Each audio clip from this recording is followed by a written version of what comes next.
Hello, എല്ലാവർക്കും നമസ്കാരം. നമുക്കിന്നിവിടെ വളരെ എളുപ്പത്തിൽ തയ്യാറാവുന്ന 2 ദിവസം കൊണ്ട് നമുക്ക് ഉപയോഗിക്കാൻ പറ്റുന്ന ഒരു ഓറഞ്ച് വൈൻ എങ്ങനെയാണ് ഉണ്ടാക്കുന്നത് നോക്കാം. ഇന്ന് വൈനൊക്കെ റെഡിയാക്കി ഒഴിച്ചു വെക്കുകയാണെങ്കിൽ നമുക്ക് നാളെ ഒരു ദിവസം ഇളക്കി കൊടുത്തിട്ട് നമുക്ക് മറ്റന്നാൾ ഇത് ഉപയോഗിക്കാം. നമുക്കിത് എങ്ങനെ ഉണ്ടാക്കുന്നത് നോക്കാം. അപ്പോൾ ഇതിന് വേണ്ടിയിട്ട് നമുക്ക് ആദ്യം ഈസ്റ്റ് മിക്സ് നമുക്ക് റെഡിയാക്കാം. ഞാൻ ഒരു 1/2 ടീസ്പൂൺ ഈസ്റ്റ് എടുത്തിട്ടുണ്ട്. അപ്പോൾ ഞാനിവിടെ ഡ്രൈ ഇൻസ്റ്റൻറ്റ് ഈസ്റ്റാണ് ഉപയോഗിക്കുന്നത്. അപ്പോൾ ഒരു 1/2 ടീസ്പൂൺ ഈസ്റ്റ് മതിയാകും. അപ്പോൾ ഇതിനകത്തോട്ട് ഞാനൊരു 1 ടീസ്പൂൺ പഞ്ചസാര ചേർക്കുന്നുണ്ട്. പിന്നെ ഞാൻ 1 ടേബിൾ സ്പൂൺ തിളപ്പിച്ചാറ്റിയ ചൂടുവെള്ളം ഒരു ചെറിയ ചൂടിൽ ഞാൻ ചേർത്ത് കൊടുക്കുന്നുണ്ട്. ഇതെല്ലാം കൂടെ ചേർത്തിട്ട് നമുക്ക് നന്നായി ഒന്ന് ഇളക്കി വയ്ക്കാം. അപ്പോൾ ഇതെല്ലാം ഇളക്കി വെച്ചിട്ട് നമുക്ക് ഒരു 5-10 മിനിറ്റ് നമുക്ക് ഇതൊന്ന് ഈസ്റ്റിനെ നമുക്കൊന്ന് ആക്റ്റീവ് ആവാൻ വേണ്ടിയിട്ട് വയ്ക്കാം. അപ്പോൾ നമുക്കിത് മാറ്റി വയ്ക്കാം. ഓറഞ്ച് ജ്യൂസ് വെച്ചിട്ടാണ് ഞാൻ ഈ വൈൻ റെഡിയാക്കുന്നത്. അപ്പോൾ ഞാൻ കടയിൽ നിന്ന് വാങ്ങിച്ചേക്കുന്ന 1 ലിറ്ററിൻ്റെ ഓറഞ്ച് ജ്യൂസാണ് ഞാൻ ഉപയോഗിക്കുന്നത്. അപ്പോൾ ഈ വൈൻ ഒഴിച്ചു വയ്ക്കാൻ വേണ്ടിയിട്ട് ഞാനൊരു ഗ്ലാസിൻ്റെ ജാറാണ് എടുത്തേക്കുന്നത്. വൈൻ നമ്മൾ ഒഴിച്ചു വയ്ക്കാൻ വേണ്ടിയിട്ട് ഒന്നുകിൽ ഗ്ലാസിൻ്റെ അല്ലെങ്കിൽ നമുക്ക് സെറാമിക്കിൻ്റെ ഭരണി പോലത്തെ അങ്ങനത്തെ എന്തെങ്കിലും എടുക്കാം. സ്റ്റീലും പ്ലാസ്റ്റിക്കൊന്നും എടുക്കരുത്. അപ്പോൾ നമുക്ക് ഈ ഒരു ഗ്ലാസ് ജാറിലോട്ട് നമുക്ക് വൈന് നമുക്ക് സെറ്റാക്കാം. അപ്പം ഇത് ജ്യൂസിൻ്റെ കോൺസെൻട്രേറ്റ് ജ്യൂസല്ല, നമ്മൾ സാധാരണ പൾപ്പൊക്കെ കിട്ടുന്ന ട്രോപ്പിക്കാന പോലത്തെ ഫ്രിഡ്ജിൽ വെച്ച് സൂക്ഷിക്കാൻ പറ്റുന്ന ടൈപ്പിലുള്ള ജ്യൂസാണ്. അപ്പം നമ്മളിപ്പോൾ ഫ്രഷ് ഓറഞ്ചിൻ്റെ ജ്യൂസാണ് എടുക്കുന്നതെങ്കിൽ അതും കുഴപ്പമില്ല, നമുക്ക് അങ്ങനെ യൂസ് ചെയ്യാം. അപ്പം ഞാനിവിടെ 1 ലിറ്ററാണ് യൂസ് ചെയ്തേക്കുന്നത്. ഇപ്പം നമ്മൾ 1 ലിറ്റർ ഓറഞ്ച് ജ്യൂസ് നമ്മളിപ്പോൾ ഒഴിച്ചു കൊടുത്തിട്ടുണ്ട്. അപ്പോൾ ഇത് ഈ കുപ്പിയുടെ 1/4 ഭാഗത്തോളം ഓറഞ്ച് ജ്യൂസ് ഫില്ലായിട്ടുണ്ട്. അപ്പോൾ 1/4 ഭാഗം എപ്പോഴും നമ്മളിങ്ങനെ ഒഴിച്ചു വയ്ക്കണം.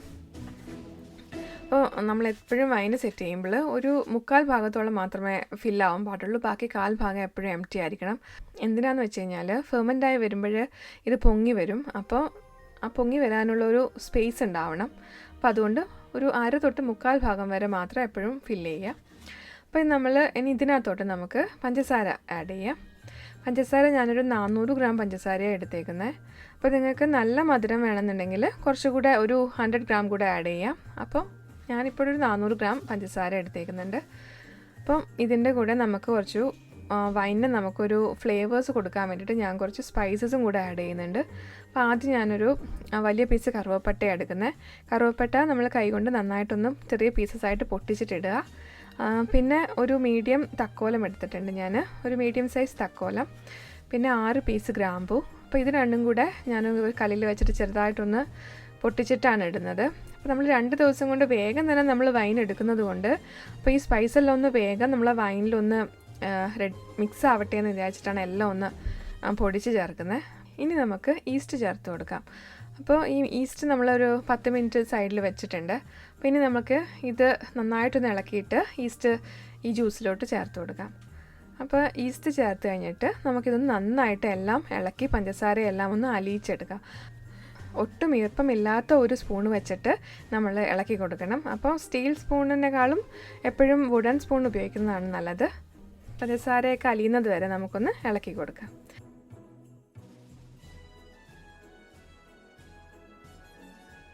പഞ്ചസാരയൊക്കെ നന്നായിട്ടൊന്ന് അലിഞ്ഞ് ചേർന്നിട്ടുണ്ട്. ഇനി നമുക്കിതൊന്ന് അടച്ചു വയ്ക്കാം. അപ്പോൾ അടച്ചു വയ്ക്കാൻ വേണ്ടിയിട്ട് ഞാൻ ഇതിൻ്റെ മൂടി കൊണ്ട് തന്നെ അടച്ചു വയ്ക്കുന്നത്. മൂടി കൊണ്ട് അടച്ചു വെച്ചിട്ട് നമുക്ക് അതിൻ്റെ മേലെ ഒരു കോട്ടൺ തുണി കൊണ്ട് ഒന്നും കൂടെ നമുക്കൊന്ന് കെട്ടിവെക്കാം. അപ്പോൾ ഇത് എന്തിനാന്ന് വെച്ച് കഴിഞ്ഞാൽ നമ്മൾ പുറമേന്ന് വേറെ ഒരു പ്രാണിയോ അങ്ങനെയോ ഒന്നും വരാതിരിക്കാൻ വേണ്ടിയിട്ടാണ് നമ്മൾ കോട്ടൺ തുണി വെച്ചിട്ട് അടച്ചു വയ്ക്കുന്നത്. ഇനി ഇത് ഒരു ഇരുട്ടുള്ളൊരു സ്ഥലത്ത് വെച്ചിട്ട് നമുക്ക് ഫെർമെൻറ്റ് ചെയ്യാൻ വെക്കാം. അപ്പോൾ ഇരുട്ടുള്ള സ്ഥലത്ത് എപ്പോഴും പറയണത് എന്തിനാണെന്ന് വെച്ച് കഴിഞ്ഞാൽ ഈ നമ്മൾ സൂര്യപ്രകാശം തട്ടുമ്പോൾ നമ്മൾ ഈസ്റ്റിന് ശരിക്കും അങ്ങനെ പ്രവർത്തിക്കാൻ പറ്റില്ല. അപ്പോൾ നമ്മുടെ വൈന് ചീത്തയായി പോകും. അപ്പോൾ അതുകൊണ്ടാണ് എപ്പോഴും ഇരുട്ടുള്ളൊരു സ്ഥലം എന്ന് പറയുന്നത്. അപ്പോൾ ഇങ്ങനെ ഇരുട്ടുള്ളൊരു സ്ഥലത്ത് വെച്ചിട്ട് ഒരു ദിവസം കഴിഞ്ഞിട്ട് നമുക്ക് എടുക്കാം.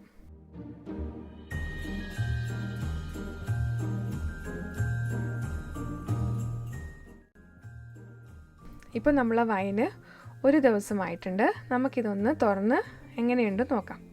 ഇപ്പം നമ്മളെ വൈന് നമുക്ക് തുറന്നിട്ടുണ്ട്. അപ്പോൾ നന്നായിട്ട് പൊങ്ങി വന്നിട്ടുണ്ട്. നമുക്കിതൊന്ന് ഇളക്കി കൊടുക്കാം. അപ്പോൾ ഇളക്കാൻ വേണ്ടിയിട്ട് ഞാൻ ഒരു വുഡൻ സ്പൂൺ തന്നെയാണ് ഉപയോഗിക്കുന്നത്. ഇത് വെച്ചിട്ട് നമുക്ക് നന്നായിട്ട് ഇളക്കി ആ ഗ്യാസൊക്കെ ഒന്ന് റിലീസ് ചെയ്യാം. അപ്പോൾ ഇളക്കും തോറും അതിങ്ങനെ പൊങ്ങി വരുന്നുണ്ട്. അപ്പോൾ അതുകൊണ്ടാണ് ഇന്നലെ ഞാൻ പറഞ്ഞത് 1/4 ഭാഗം മാത്രമേ ഒഴിച്ചു വയ്ക്കാൻ പാടുള്ളൂ. അപ്പം ആ ഗ്യാസ് പുറത്തേക്ക് പോകുന്നതിനനുസരിച്ചിട്ട് അതിങ്ങനെ നമ്മുടെ ജ്യൂസ് പൊങ്ങി വരുന്നുണ്ട്. അപ്പോൾ ഇത് നമ്മളൊന്ന് ഇളക്കി 1 മിനിറ്റ് നമ്മളിതൊന്ന് ഇളക്കി കൊടുക്കുക. അപ്പോൾ ആ 1 മിനിറ്റ് ഇളക്കുമ്പോൾ ഇതിൻ്റെ ആ ഗ്യാസൊക്കെ പുറത്തേക്ക് പോയി ഇത് വീണ്ടും താഴേക്ക് തന്നെ പോകും. നമ്മൾ 1 മിനിറ്റ് നമ്മൾ ഇളക്കി കൊടുത്തിട്ടുണ്ട്. നമുക്കിത് അടച്ചു വെച്ചിട്ട് തുണി കൊണ്ട് പൊതിഞ്ഞ് കെട്ടി വെച്ചിട്ട് നമുക്ക് 1 ദിവസം കൂടെ വെയിറ്റ് ചെയ്യാം.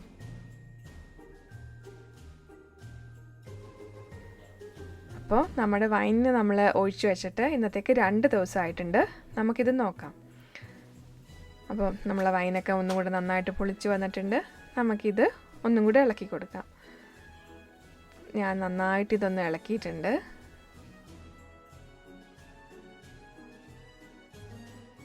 നമുക്കിതൊന്നിനി ഒരു പാത്രത്തിലോട്ട് അരിച്ചെടുക്കാം. ഞാൻ അരിച്ചെടുക്കുമ്പോൾ ഈ അരിച്ചെടുക്കുന്ന അരിപ്പയൊക്കെ നല്ല ഈർപ്പം ഇല്ലയെന്ന് ഉറപ്പ് വരുത്തിയിട്ടാണ് ഞാനിത് എടുത്തേക്കുന്നത്. നമ്മൾ ഉപയോഗിക്കുന്ന ഒരു സാധനത്തിലും ഈർപ്പമില്ലാന്ന് നമ്മൾ ഉറപ്പ് വരുത്തണം, അല്ലെങ്കിൽ നമ്മളെ വൈന് പെട്ടെന്ന് കേടായിപ്പോവും. അപ്പോൾ അത് പ്രത്യേകം ശ്രദ്ധിക്കേണ്ട ഒരു കാര്യമാണ്. ഞാൻ ഇത് അരിച്ചെടുക്കുകയാണ്. അപ്പോൾ ഇത് സ്റ്റീൽ പാത്രത്തിലോട്ട് അരിച്ചെടുത്തിട്ടുണ്ട്. അപ്പോൾ ഈ അരിച്ചെടുത്ത വൈന് നമുക്ക് ഇപ്പോൾ തന്നെ ഇന്ന് തന്നെ ഉപയോഗിക്കുന്നുണ്ടെങ്കിൽ ഇന്ന് തന്നെ ഉപയോഗിച്ച് തുടങ്ങാം. ഈ അരിച്ചെടുത്ത വൈന് നമുക്കൊരു കുപ്പിയിലോട്ട് ഒഴിച്ചു വയ്ക്കാം. അപ്പോൾ ഞാനിതൊരു നല്ല ഇപ്പോൾ വൈൻ ഇട്ട് വെച്ച് അതേപോലത്തെ ഒരു കുപ്പിയിൽ ഞാൻ ഒഴിച്ചു വയ്ക്കുന്നുണ്ട്. അപ്പം നമ്മൾ ഈ ഒഴിച്ചു വെച്ചേക്കുന്ന വൈന് നമുക്ക് ഇപ്പം തന്നെ ഉപയോഗിക്കാം. നല്ല സ്ട്രോങ് ആയിട്ടുള്ളൊരു വൈനാണ്. നമ്മൾ ഒരു മൂന്നാഴ്ച അല്ലെങ്കിൽ 1 മാസമൊക്കെ വെയിറ്റ് ചെയ്തിട്ട് ഉപയോഗിക്കുകയാണെങ്കിൽ നമുക്ക് കുറച്ചുകൂടെ നല്ല ക്ലിയർ ആയിട്ടുള്ള ഒരു വൈൻ കിട്ടും. അപ്പോൾ അതിൻ്റെ ഈ മട്ടൊക്കെ താഴെ അടിഞ്ഞ് മേലെ ഭാഗം നല്ല തെളിഞ്ഞ് വരും. അപ്പോൾ ഈ വൈനിൻ്റെ കളറ് ഒന്നുകൂടെ ഒന്ന് ലൈറ്റാവും. അപ്പോൾ വെയിറ്റ് ചെയ്തിട്ട് എടുക്കുകയാണെങ്കിൽ നല്ല സ്ട്രോങ്ങും ആകും, നല്ല ഒരു ലൈറ്റായിട്ടുള്ളൊരു വൈനും കിട്ടും നമുക്ക്. അപ്പോൾ 2ാമത്തെ ദിവസം നമ്മൾ എടുക്കുമ്പോൾ വൈനിന് കുറച്ചൊരു മധുരം ഉണ്ടാവും. 1 മാസമൊക്കെ നമ്മൾ വെയിറ്റ് ചെയ്തിട്ടാണ് വൈൻ എടുക്കുന്നുണ്ടെന്നുണ്ടെങ്കിൽ അതിൻ്റെ മധുരം നമുക്ക് കറക്റ്റായിട്ടുണ്ടാവും. അപ്പം ഞാനിപ്പോൾ ഡിസ്പ്ലേയിൽ കാണിച്ചിരിക്കുന്നത് ഒരു 3 ആഴ്ച വെച്ചേക്കുന്ന ഒരു വൈനാണ്. അപ്പോൾ അതാ അതിൻ്റെ കളർ കുറച്ചും കൂടെ ഒന്ന് ലൈറ്റായിട്ടുള്ളത് അതുകൊണ്ടാണ്. അപ്പോൾ 1 മാസം 1.5 മാസമൊക്കെ വെക്കുകയാണെങ്കിൽ ഒന്നും കൂടെ ലൈറ്റായിട്ട് നമ്മൾ കടയിൽ നിന്നൊക്കെ വാങ്ങുന്ന പോലെ നല്ല ക്ലിയർ ആയിട്ടുള്ള ഒരു വൈൻ കിട്ടും. എല്ലാവർക്കും വീഡിയോ ഇഷ്ടപ്പെട്ടു എന്ന് വിചാരിക്കുന്നു. ഇഷ്ടപ്പെട്ടുവാണെങ്കിൽ നിങ്ങൾ സബ്സ്ക്രൈബ് ചെയ്യണം. നമുക്കിനി അടുത്ത വീഡിയോയിൽ കാണാം. Thank you for watching.